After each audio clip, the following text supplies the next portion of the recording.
Genesis 18. And the Lord appeared to him by the oaks of Mamre, as he sat at the door of his tent in the heat of the day. He lifted up his eyes and looked, and behold, 3 men were standing in front of him. When he saw them, he ran from the tent door to meet them, and bowed himself to the earth, and said, O Lord, if I have found favor in your sight, do not pass by your servant. Let a little water be brought, and wash your feet, and rest yourselves under the tree, while I bring a morsel of bread that you may refresh yourselves, and after that you may pass on, since you have come to your servant. So they said, Do as you have said. And Abraham went quickly into the tent to Sarah, and said, Quick, 3 seahs of fine flour, knead it, and make cakes. And Abraham ran to the herd, and took a calf, tender and good, and gave it to a young man, who prepared it quickly. Then he took curds and milk and the calf that he had prepared, and set it before them. And he stood by them under the tree while they ate. They said to him, Where is Sarah, your wife? And he said, She is in the tent. The Lord said, I will surely return to you about this time next year, and Sarah your wife shall have a son. And Sarah was listening at the tent door behind him. Now Abraham and Sarah were old, advanced in years. The way of women had ceased to be with Sarah. So Sarah laughed to herself, saying, After I am worn out and my Lord is old, shall I have pleasure? The Lord said to Abraham, Why did Sarah laugh and say, Shall I indeed bear a child now that I am old? Is anything too hard for the Lord? At the appointed time I will return to you, about this time next year, and Sarah shall have a son. But Sarah denied it, saying, I did not laugh. For she was afraid. He said, No, but you did laugh. Then the men set out from there, and they looked down toward Sodom. And Abraham went with them to set them on their way.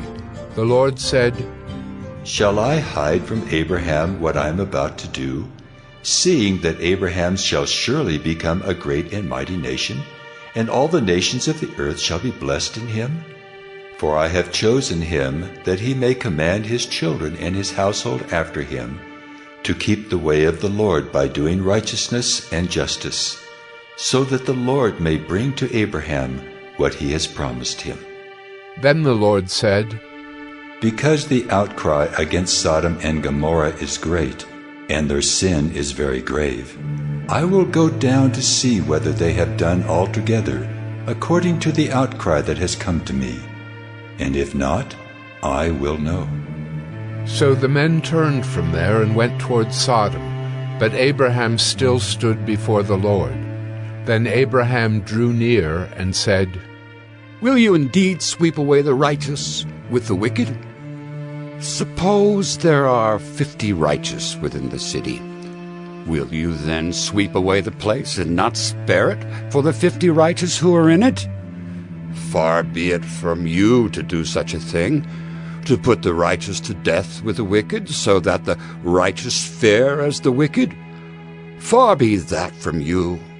Shall not the judge of all the earth do what is just? And the Lord said, If I find at Sodom 50 righteous in the city, I will spare the whole place for their sake. Abraham answered and said, Behold, I have undertaken to speak to the Lord, I who am but dust and ashes. Suppose 5 of the 50 righteous are lacking. Will you destroy the whole city for lack of 5? And he said, I will not destroy it if I find 45 there. Again he spoke to him and said, Suppose 40 are found there. He answered, For the sake of 40 I will not do it. Then he said, Oh, let not the Lord be angry, and I will speak. Suppose 30 are found there.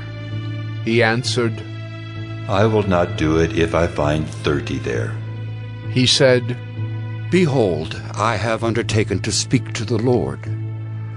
Suppose 20 are found there. He answered, For the sake of 20, I will not destroy it. Then he said, Oh, let not the Lord be angry, and I will speak again but this once. Suppose 10 are found there. He answered, For the sake of 10, I will not destroy it. And the Lord went his way when he had finished speaking to Abraham, and Abraham returned to his place.